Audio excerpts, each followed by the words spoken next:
Hey guys, what's going on? Official GRI back here again with the Expos franchise, episode 14.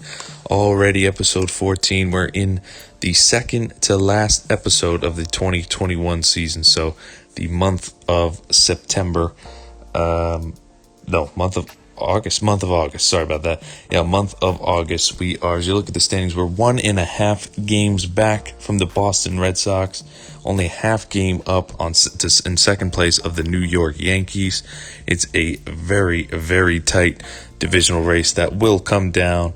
I can guarantee you it will come down to game 161, 162, maybe even a game 163 if need be. We're going to find out. Astros and Angels only a game and a half apiece in the AL West as well. So that means there's really 4 teams that are going to battle for only 2 spots. Us and the Yankees right now lead the wild card. We're a half game up on the Yankees, and the Yankees are a half game up on the Angels. So any one of us, any one of these 5 teams can really get eliminated. So us, Boston, the Yankees, and the Angels and Astros. But let's take a look. The Reds are way up to the best team in the National League right now in the Central, and the Dodgers up in the West. We're just taking a look at the standings there. Feel free to pause it if I'm going too fast. Nationals and Padres in the wild card. Marlins only 2.5 behind. Same with the Mets and Cardinals, and the Brewers 3.5. So that's wide open as well. The National League wild card, totally wide open. Anyone can get it. We'll check back with the standings in the in the next episode, the end of the next episode, when the regular season is over, and see how everyone did. Starting this episode off though against the Yankees, only a half game up, so every win against the Yankees is big going forward. Yarborough's on the mound. He's having a great season this year. I think I say this every time he pitches, but I thought he was just going to be another bullpen arm for us. He's ending up being one of our better starters. If the season ended today and we got to the playoffs, I'd probably make him my third starter behind Snell and Chirinos. And then he would be third, and I guess it would have to be Brandon McKay fourth. He's having a pretty decent year. And Jordan Balazovic and Tyler Glasnow would have to go to the bullpen, because Glasnow definitely, he's getting better ever since we moved him to the bullpen, but he's still just having a really rough year. Now it's just not his time. Anyway, we're struggling here in the second. Yankees take a 1-0 lead. Gary Sanchez up next. He's going to strike out to end the Yankee rally. But the Yankees jumped ahead early. Garrett Cole on the mound for them. He's having a great year as well. Wander Franco, though, he takes one into the gap. That's going to be a double for Wander Franco. Every highlight he's been in, he's done good. He was struggling in the beginning, but you'll see at the end of this episode where I do a stats with my whole lineup. I'll show you guys the stats with everyone in the lineup and in the pitching rotation, that Wander Franco actually catches some fire. He gets his numbers up quite a bit. So I'm really, really liking that from him. In the third, Willie Adames with a base hit, 2 outs. We decided to go ahead and send the runner because there was 2 outs and Stanton's throws offline. Brandon Lowe scores. We take a 2-1 lead into the third. We're jumping ahead to the fifth. It's Addison Russell on the New York Yankees. He strikes out swinging. Next batter, Gleyber Torres with 2 outs. He is going to ground one up the middle. Adames keeps it in front, so he probably saved a run by diving. Can't make the play, though. Next batter is going to be Judge, and Judge does hit one up the middle. Adames isn't going to be able to stop this one. 2 runs are going to score. Yankees take back the lead 3-2. And then the next batter is Stanton, and he rips one to third. Wander Franco boots it a little bit, picks it up, and throws to first in time. So saves a run there and saves himself from making an error. Jose Alvarado comes in the 6th. He's had a pretty rough year as well, and he keeps getting banged up. Gary Sanchez with a base hit, actually going opposite field. Pretty unrealistic, if you ask me. Another base hit there. That's Aaron Hicks. 5-2 in the 6th. Still nobody out. We got Addison Russell. Alvarado's still on the mound. He's actually going to get out of it by starting a 5-4-3 double play. So only down by 3 going into the 8th. They brought in Chapman. For some reason, Chapman is not their closer in this. It's actually Chad Green, which, I mean, not a knock on Chad Green. I think he's great, but I don't know why Chapman is the setup guy and Chad Green is the closer. I have no idea. But they brought in Chad Green for a 4-out save. Ian Happ is going to get a blue pit on a pitch way outside to make it first and third with 2 outs. In the 8th, James McCann, 3-2 count. He is going to swing at a good, I mean, that's a good pitch. Low and outside slider, it's hard to lay off of. Glaber makes a nice play, ends the inning. Archie Bradley came in the 9th to just kind of hold the lead where it is, and he did the total opposite. Judge with another base hit. He gets 2 more RBIs, makes it 7-3. Stanton's up next, still nobody out in the 9th. Rips one deep into left center field. Hunter Renfroe's going back. He's at the track. He's going to leap. No, that's Jake Shiner out in left, I think.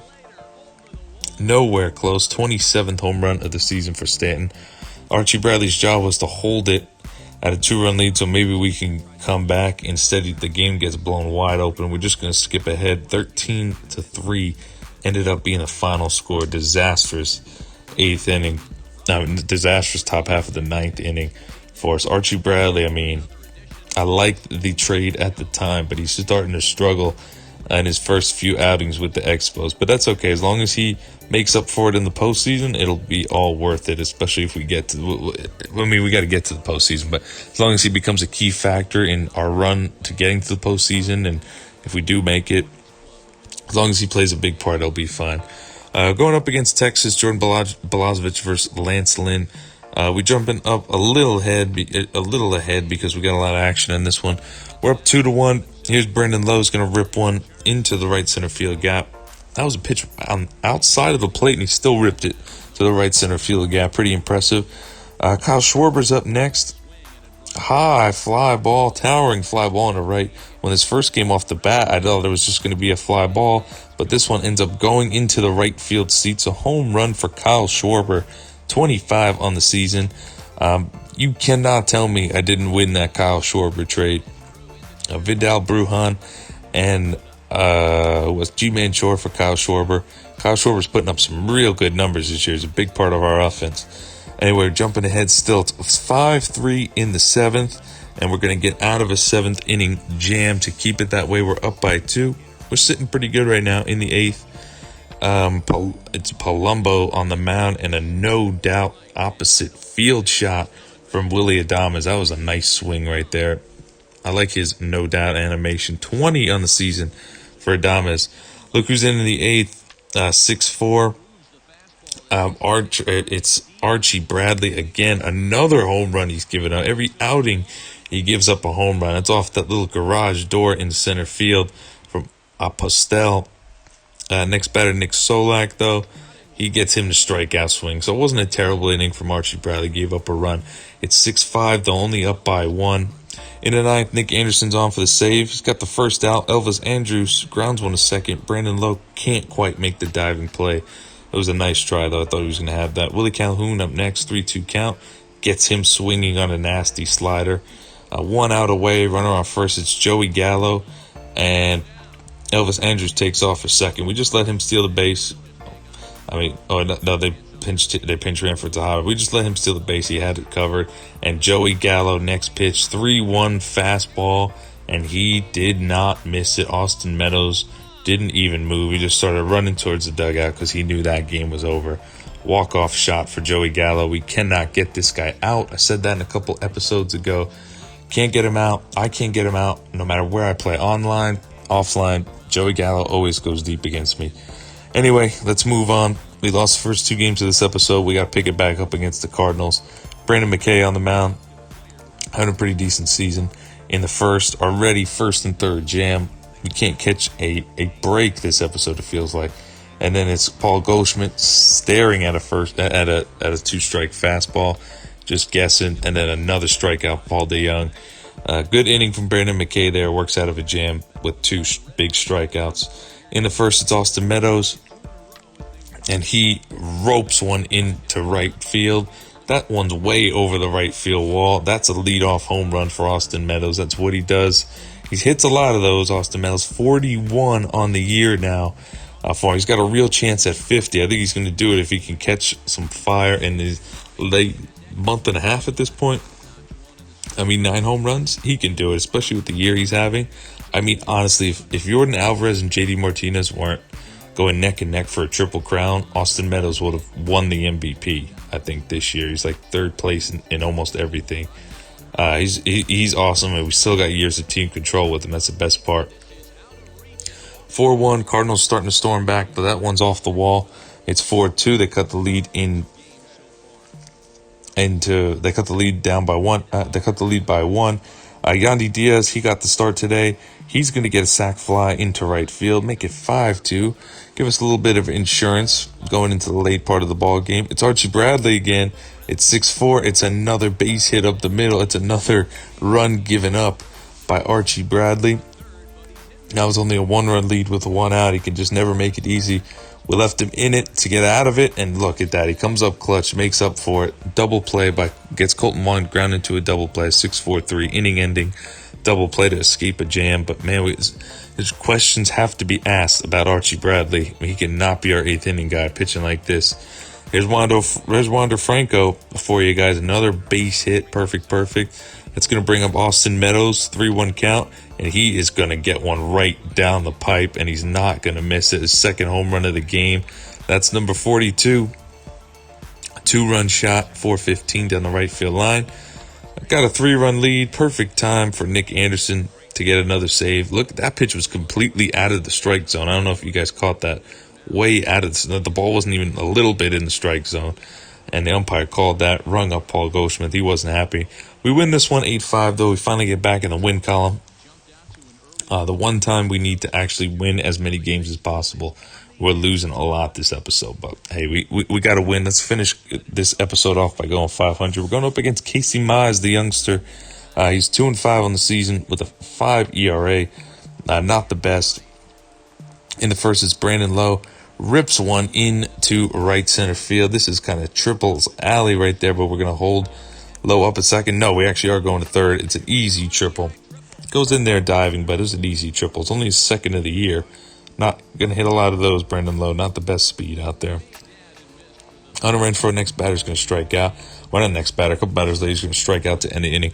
We went with Glass now to start this one. 5.06 ERA. I mean, he's got it down from the 7 that he had before.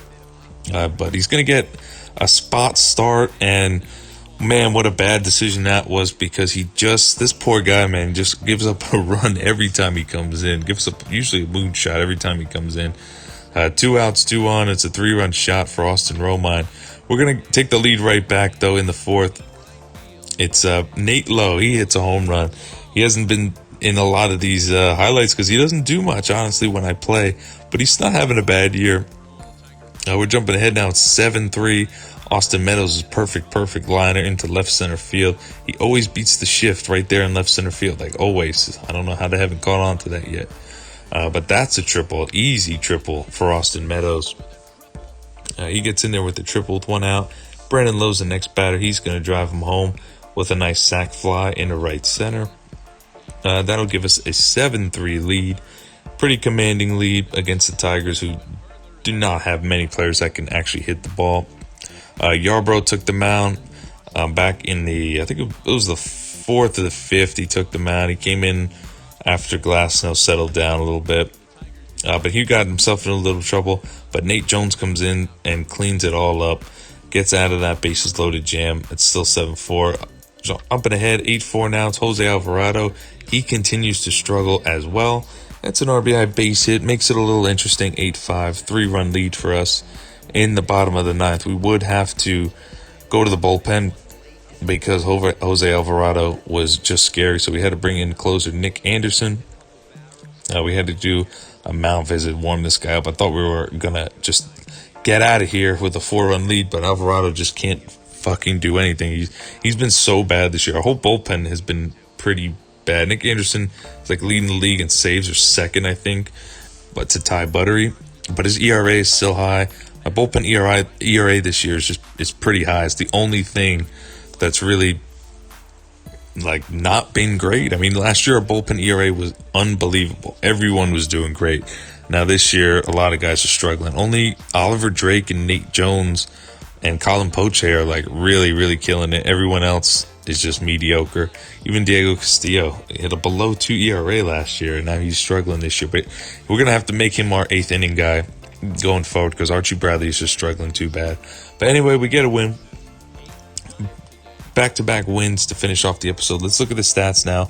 Austin Meadows, Did you see that? Over 344 bombs. Look at Brandon Lowe, 312, 35 home runs, 92 RBIs. Willie Adames, 307, 22 jacks, 65 RBIs. I mean, look at the first three guys are all batting over 300. Schwarber, 254. He's got 25 home runs, 93 RBIs. He's going to get 100 this season. 100 RBIs this season. Hunter Renfroe, 34 jacks, 82 RBIs. He's probably going to hit over 40 home runs. Ian Happ has been red hot, batting 280, 33 jacks, 67 RBI. And again, another trade that was just genius by me, if you ask. Kevin Kiermaier and Brent Honeywell for Ian Happ. This guy's going on a tear. Ian Happ, I mean, Kevin Kiermaier had, 6 home runs last year? Ian Happ is going off, and believe me, there's more to come, 33. He might get to 40. James McCann, 272. What a signing that was. High average for catcher. Very solid. Nate Lowe, 253, but, 14 home runs, 50 RBI. Respectable. He can get to 20 home runs this year. He's still growing, still very young. Wander Franco's got the average up to 240. 5 home runs already. He just got called up relatively recently. So 5 home runs, it ain't bad. And he's still growing too.